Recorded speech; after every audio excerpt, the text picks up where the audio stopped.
My phone buzzed. A text from an unknown number. Happy anniversary, Catherine.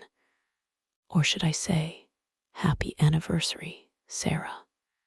My hands went cold. The wine glass slipped, shattering on the tile floor. The champagne flutes caught the candlelight, casting dancing shadows across our dining room table. 25 years, a quarter of a century.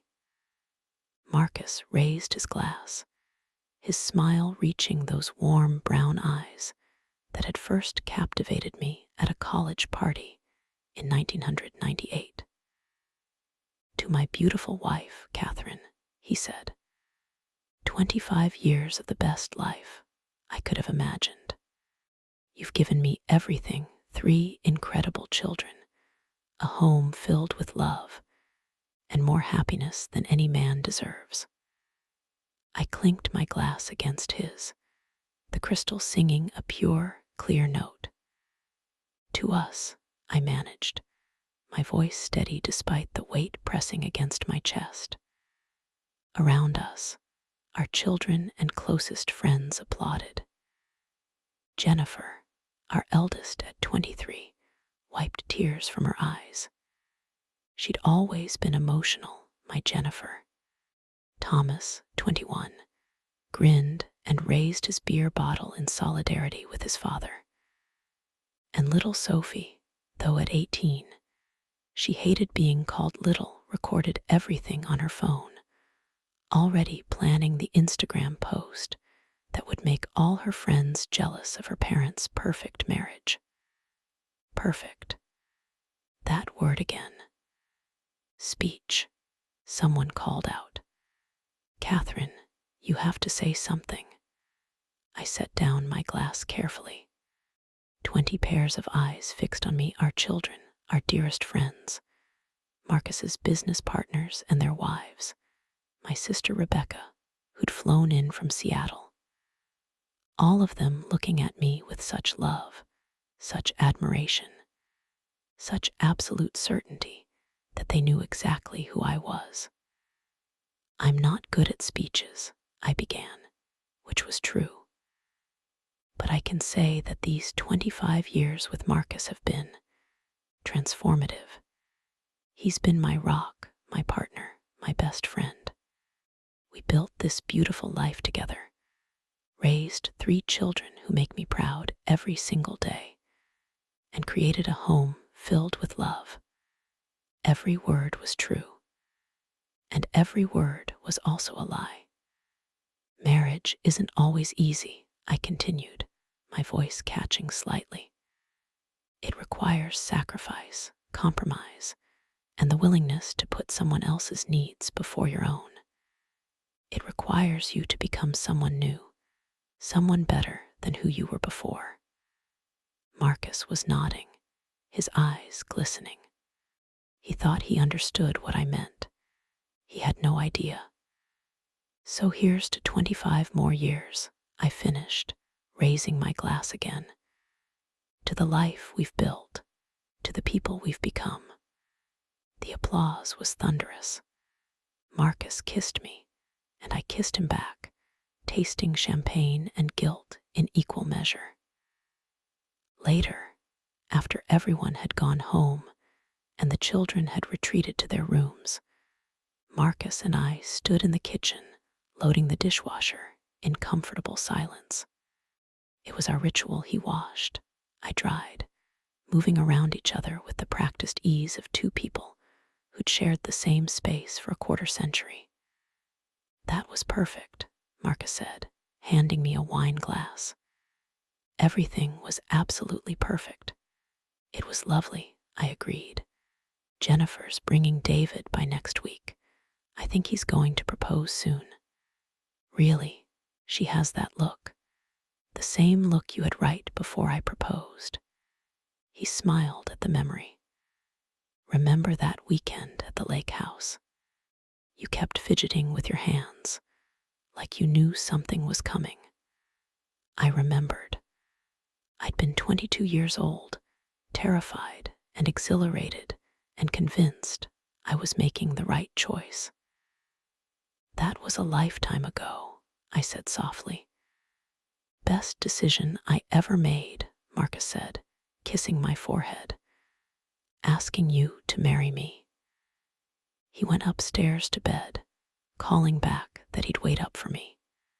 I stood alone in our pristine kitchen, granite countertops, custom cabinets, the kind of kitchen featured in home magazines, and felt the familiar numbness creep in. My phone buzzed. A text from an unknown number. Happy anniversary, Catherine. Or should I say, happy anniversary, Sarah. My hands went cold. The wine glass slipped, shattering on the tile floor in an explosion of crystal shards. Everything okay down there? Marcus called. Fine, I called back, my voice higher than normal. Just dropped a glass. I stared at the message, my heart hammering. 25 years. 25 years of building this life, this identity, this perfect marriage. 25 years of being Catherine Harrison, devoted wife and mother, pillar of the community. And someone knew about Sarah. I deleted the text with shaking fingers and knelt to pick up the broken glass, each shard catching the light like tiny accusations. This was how it would end, I realized. Not with a bang, but with a text message. Not with my choice, but with exposure. The secret I'd buried for 25 years was about to destroy everything. Chapter 2. The woman I used to be, I couldn't sleep.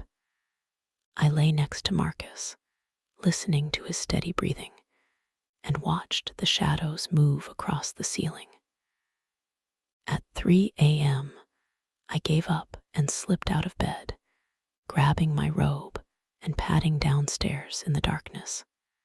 In my study, a small room Marcus had converted for me 10 years ago, complete with built-in bookshelves and a window overlooking the garden. I locked the door behind me and pulled out the bottom drawer of my desk. Behind the hanging files, tucked into a space most people would never think to look, was a small metal box. I'd had it for 26 years. Marcus had never asked about it, had probably never even noticed it in all our moves and reorganizations. Inside were the remnants of another life. A driver's license with a different name and a younger face. Sarah Mitchell, born April 15, 1976. A few photographs, their edges worn from handling. A newspaper clipping, yellowed with age. A ticket stub from a Greyhound bus dated June 12, 1998. And a letter I'd never sent. I pulled out the photographs first. There I was at 19, with shorter hair dyed an unfortunate shade of burgundy, wearing a waitress uniform and grinning at the camera.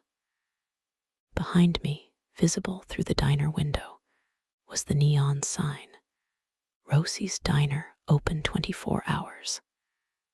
Another photo showed me with two other girls, all of us squeezed into a photo booth, making silly faces. Tina and Michelle. I wondered where they were now, if they ever thought about Sarah Mitchell, if they'd tried to find me.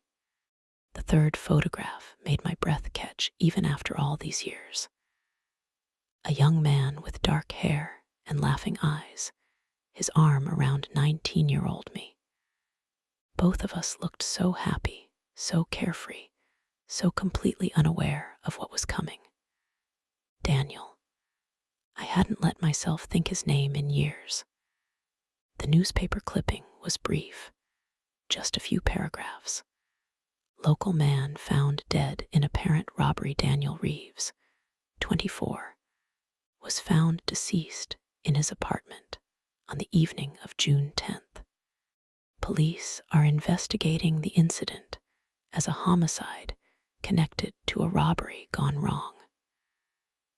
Reeves worked as a mechanic at Thompson's auto shop and was described by friends as one of the good ones. Anyone with information is asked to contact the police department.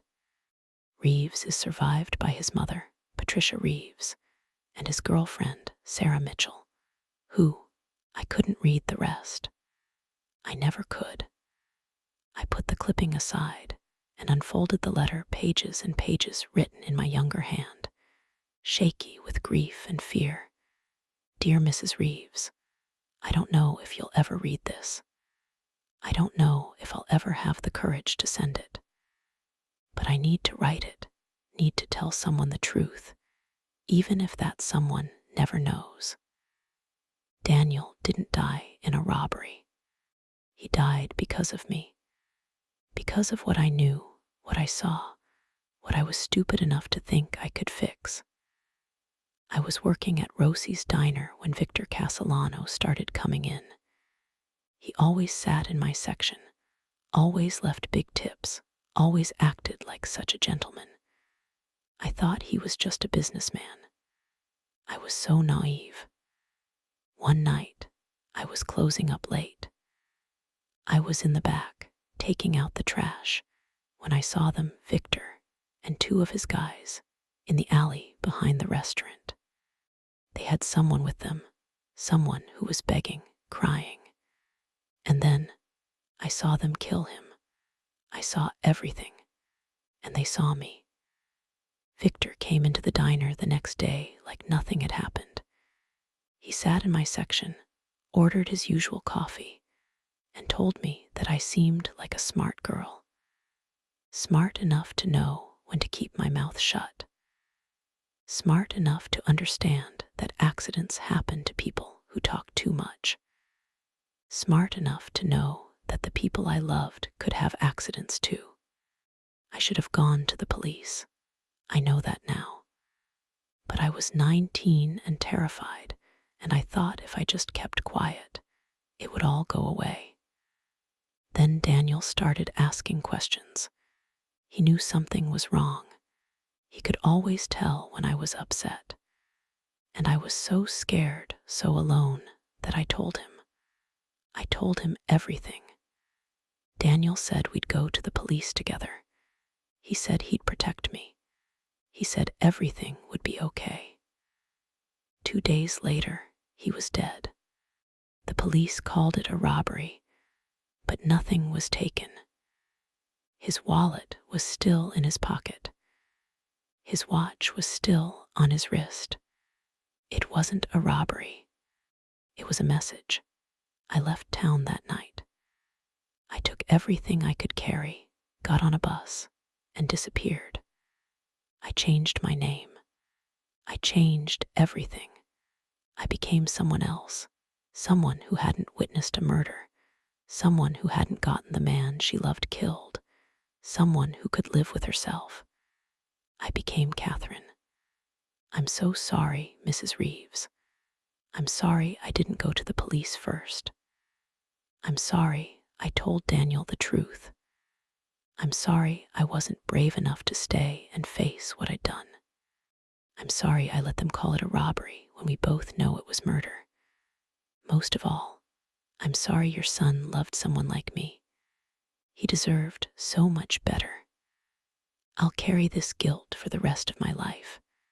I'll never forgive myself, and I'll never stop running. Sarah Mitchell. I folded the letter carefully and put it back in the box. I'd written it 3 months after Daniel's death, in a motel room in Colorado, where I'd stopped running long enough to fall apart completely. I'd never sent it. What could it possibly accomplish except to cause more pain? Instead, I'd kept running. From Colorado to Oregon to California, working waitress jobs and keeping my head down. I dyed my hair blonde, bought colored contacts to change my brown eyes to blue, Learn to speak differently, move differently, be different. And then, at a friend's party in San Francisco, I'd met Marcus. He was a junior associate at a law firm, ambitious and kind, and completely smitten with the shy blonde waitress who seemed so mysterious. He thought my reluctance to talk about my past was intriguing. He thought my insistence on a small, quick wedding was romantic. He thought my desire to move across the country to Boston was adventurous. He had no idea he was helping me disappear. I became Catherine Harrison. I learned to dress like her, talk like her, think like her. I threw myself into being the perfect wife, the perfect mother, the perfect citizen.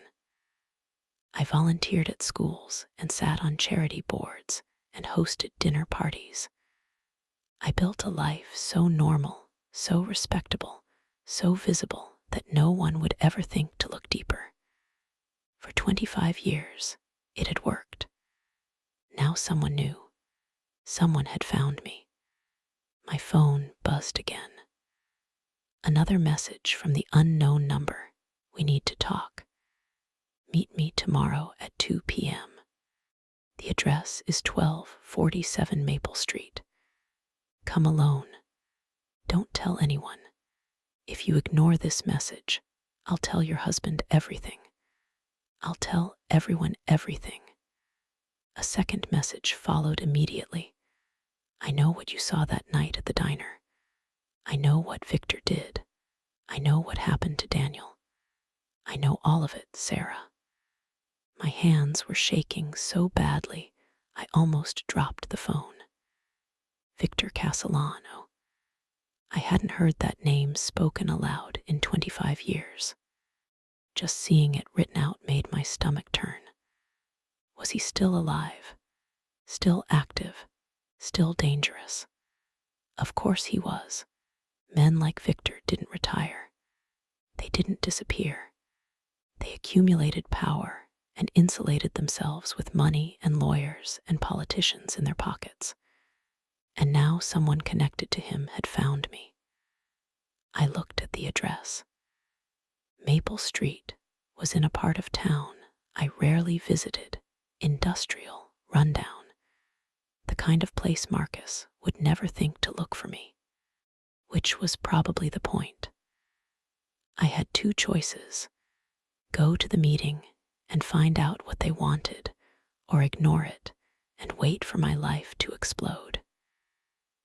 Neither was really a choice at all.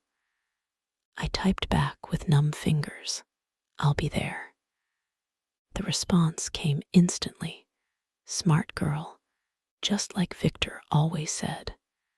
I turned off my phone and sat in the darkness of my study, surrounded by the trappings of Catherine Harrison's life, the family photos, the book club novels, the charity event invitations pinned to my bulletin board, and felt Sarah Mitchell stirring beneath my skin like a ghost. She'd been quiet for so long, buried so deep I'd almost convinced myself she'd never existed. But ghosts don't stay buried forever. Eventually, they claw their way back to the surface. Eventually, the past catches up. Eventually, you have to face what you've done. "Are you going to arrest me?" I asked, my voice barely audible. "For what? You didn't commit a crime. Being scared and running away isn't illegal." She paused. "Though not coming forward as a witness, that's more complicated. I was 19. I was terrified. He threatened me. He killed Daniel. I know. And I don't blame you for running. I probably would have done the same thing in your position." Rachel's voice softened slightly. "But Sarah Catherine, I need you to understand something. Victor Castellano is still out there. He's still killing people. And you're the only witness I've found who might be able to put him away. My stomach dropped. No, no, absolutely not. I know what I'm asking. You're asking me to destroy my life. You're asking me to expose myself, to put my family in danger, too. I'm asking you to do the right thing, Rachel said firmly. I'm asking you to testify against a man who's murdered dozens of people. I'm asking you to help me get justice for Jimmy Torrance and Daniel Reeves and all the others. I can't. I have a family now. Children. A husband who doesn't know any of this. You can't possibly expect me to. What if it was one of your children? Rachel interrupted. What if Jennifer or Thomas or Sophie witnessed a murder, and then that murderer killed one of their friends to keep them quiet? Would you want them to come forward? Would you want them to help put that person away? I felt tears burning behind my eyes. That's not fair. None of this is fair. But it's the situation we're in. Rachel closed the file folder. Look, I'm not trying to ruin your life. I'm not trying to hurt your family. But I need you to understand what's at stake here. Victor Castellano is currently under investigation for ordering a hit on a federal prosecutor. If I can tie him to the Torrance murder with your testimony, it gives us leverage. It gives us a pattern of behavior. It might be enough to finally take him down. And if it's not enough, if he walks anyway, then I've exposed myself for nothing. I've put my family at risk for nothing. That's possible, Rachel admitted. But what's the alternative? You spend the rest of your life looking over your shoulder, wondering when someone else will find you, living with the knowledge that you could have stopped him, but didn't. I stood up abruptly, the chair scraping loudly against the floor. I need time to think. How much time? I don't know, a few days, a week. Rachel studied me for a long moment. Okay, 1 week. But Catherine, Sarah, you need to understand something. This isn't going away. Whether you testify or not, Victor knows where you are now. My investigation will have tipped him off. He'll know I've been looking for witnesses, asking questions about that night at the diner. The blood drained from my face. You mean he might come after me? I mean, he might have already sent someone. These texts you've been getting, that was me trying to get your attention. But Victor's people could be watching you right now. Could have been watching you for weeks. Oh God, I felt dizzy sick. I can put you in protective custody. Move your family somewhere safe until the trial. And how would I explain that to my husband? To my children?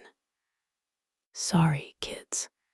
We have to go into hiding because Mom witnessed a murder 25 years ago that she never mentioned. Rachel didn't have an answer for that. I grabbed my purse, headed for the door. 1 week. I'll give you my answer in 1 week. Catherine. I stopped, hand on the doorknob. Be careful, Rachel said. Watch your back. Don't go anywhere alone. And if you see anything suspicious, anything at all, you call me immediately.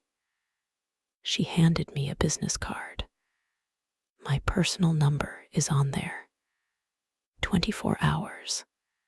I took the card, shoved it in my purse, and left without another word.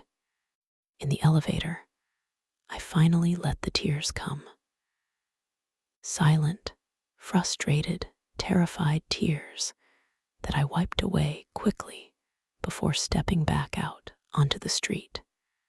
I had 1 week to decide whether to destroy the life I'd spent 25 years building, or to continue living as a coward who let a murderer walk free. 1 week to choose between Catherine and Sarah. 1 week before everything changed. I made it home before the children got back from school. Marcus was still at the office. He had a late meeting with clients. I texted him that the doctor's appointment went fine. Nothing to worry about. Just needed to make some lifestyle changes to help with the anxiety. More lies. I went straight to the kitchen and poured myself a glass of wine, even though it was only 3 in the afternoon. My hands were still shaking. Victor knows where you are now. Rachel's words echoed in my head. For 25 years, I'd felt safe. I'd convinced myself that I'd gotten away, that Sarah Mitchell was truly dead and buried, that Catherine Harrison was real and untouchable. Now I knew different. Now I knew that the monster from my past could reach out and touch me whenever he wanted. I pulled out my phone and looked at the business card Rachel had given me. Detective Rachel Morrison, private investigator. Her number was written in neat, precise handwriting on the back. I could call her right now. Tell her I'd testify. Get protection for my family. Face this head on like I should have 25 years ago. But that would mean telling Marcus everything. It would mean watching his face change as he realized his wife, the woman he'd loved for 25 years, the mother of his children, was a lie. It would mean seeing him look at me like I was a stranger, because I would be a stranger. He'd married Catherine Harrison. He had no idea Sarah Mitchell even existed. The front door opened. Mom, you home? Sophie, my baby, though she'd kill me for calling her that. In the kitchen, sweetie. She appeared in the doorway, backpack slung over one shoulder, phone in hand as always. At 18, Sophie was a perfect blend of Marcus and me, his dark hair and my blue eyes, or rather, the blue eyes I'd gotten from colored contacts 25 years ago, and eventually replaced with LASIK surgery to maintain the illusion. How was school? I asked, forcing normalcy into my voice. Boring. Mrs. Peterson assigned another essay. Like we don't have enough to do with college applications and everything. She grabbed an apple from the fruit bowl. How was your doctor thing? Fine, nothing serious. Dad said you haven't been sleeping well. Just stress. It'll pass. Sophie gave me a look that was far too perceptive for 18. You've been weird lately. Weird how? I don't know, jumpy. Distracted. You okay, Mom? I managed a smile. I'm fine, honey. Just getting older. 25-year anniversaries make you contemplative. About what? About choices, I said before I could stop myself. About the paths we take and the people we become. Sophie made a face. That's very philosophical for a Tuesday afternoon. Sorry, too much wine on an empty stomach. It's 3 p.m. Like I said, getting older. I kissed her forehead. How are the college applications going? Good. I'm definitely applying early decision to Brown. Dad says it's a great school for pre-law. My stomach clenched. Pre-law. I thought you wanted to study art history. I did, but Dad made some good points about practicality and job security. Plus, if I go to law school, I could join his firm eventually. Make it a family business. Is that what you want? Sophie shrugged. I don't know. I'm 18. Who knows what they want at 18? I knew. At 18, I'd wanted to be a veterinarian. I'd wanted to help animals, to make a difference, to build something meaningful. At 19, those dreams had died in an alley, along with Jimmy Torrance.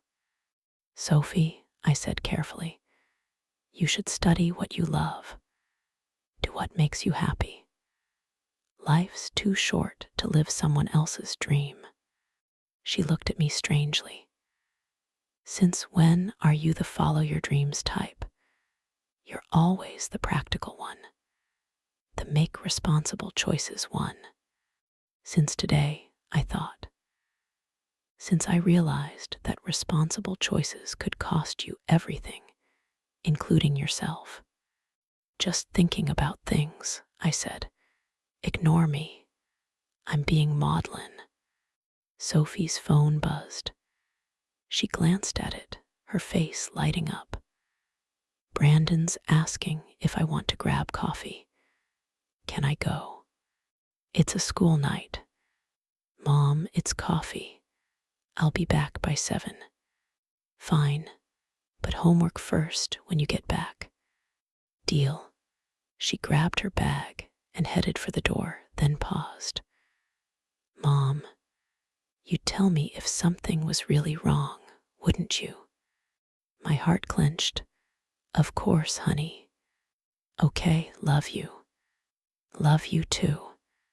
The door closed behind her, and I was alone again, with my wine and my secrets, and the terrible weight of the decision I had to make. The crack in my perfect facade widened that evening at dinner. Marcus had come home in a good mood. The meeting had gone well. The clients had signed. It was a big deal for the firm. Jennifer had stopped by with her boyfriend David, and Thomas had come home from his internship at a tech startup. For the first time in weeks, we were all together around the dining table. It should have been perfect. It would have been perfect a week ago. But now I sat at the head of the table, watching my family laugh and talk and exist in blissful ignorance.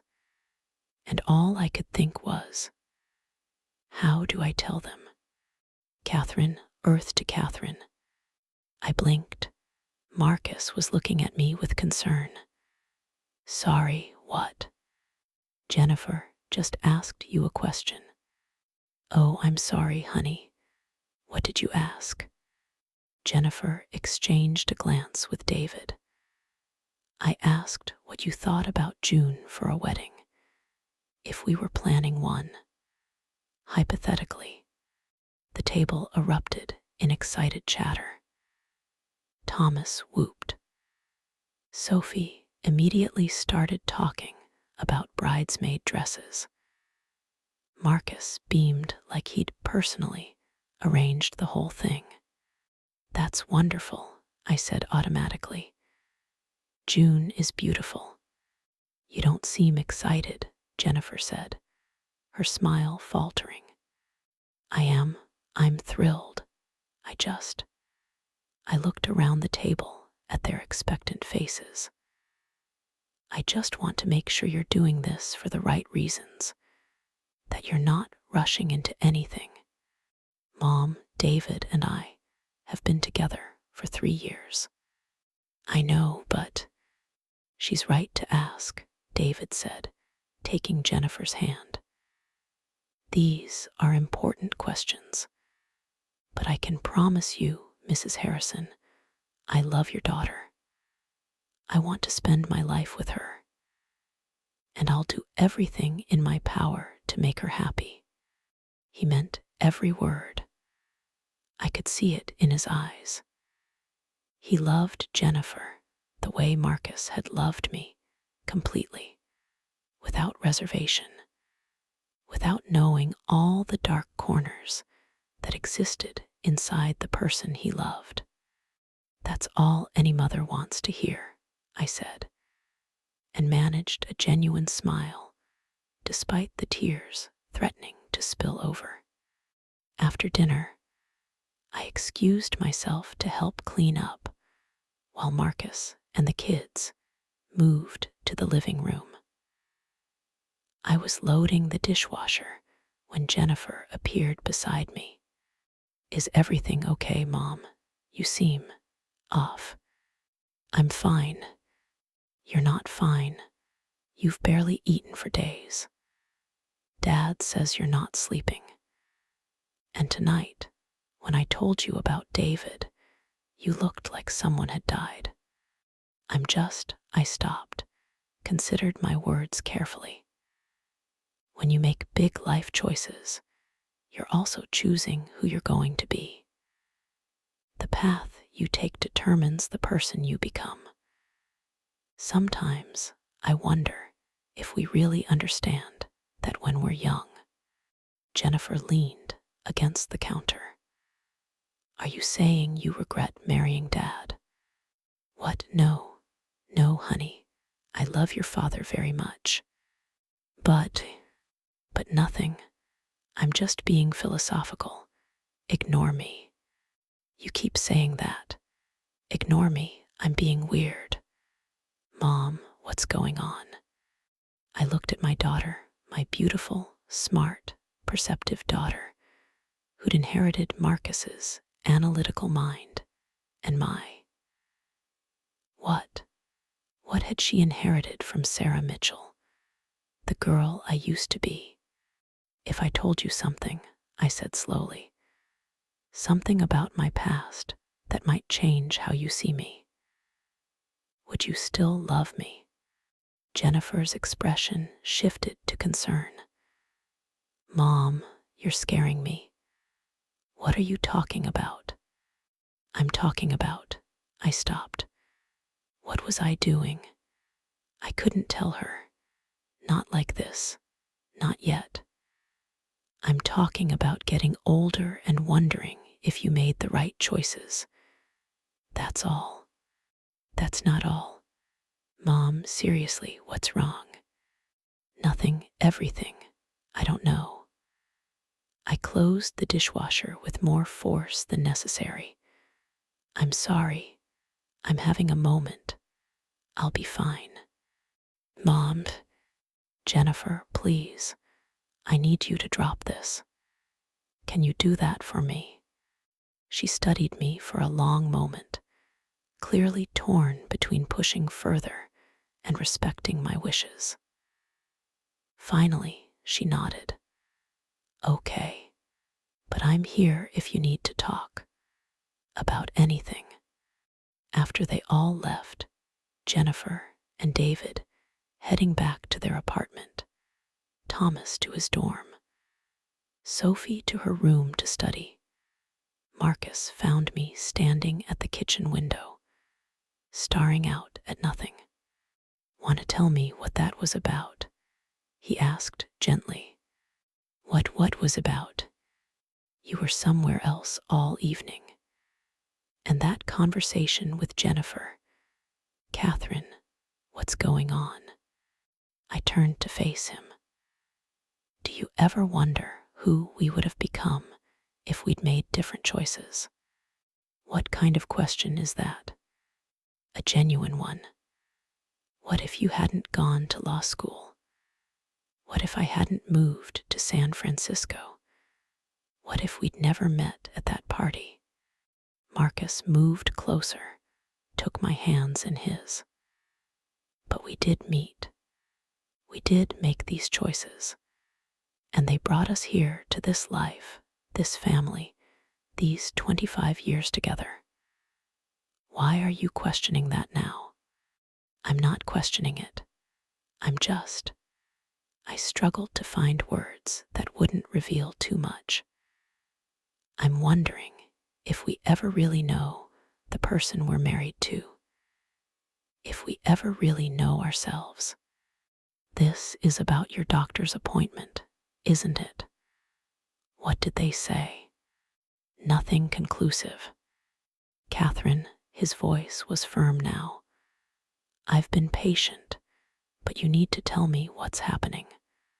Are you sick? Is it serious? I'm not sick. Then what? I looked into his eyes, those kind, trusting, loving eyes, and felt the words rising up in my throat. I'm not who you think I am.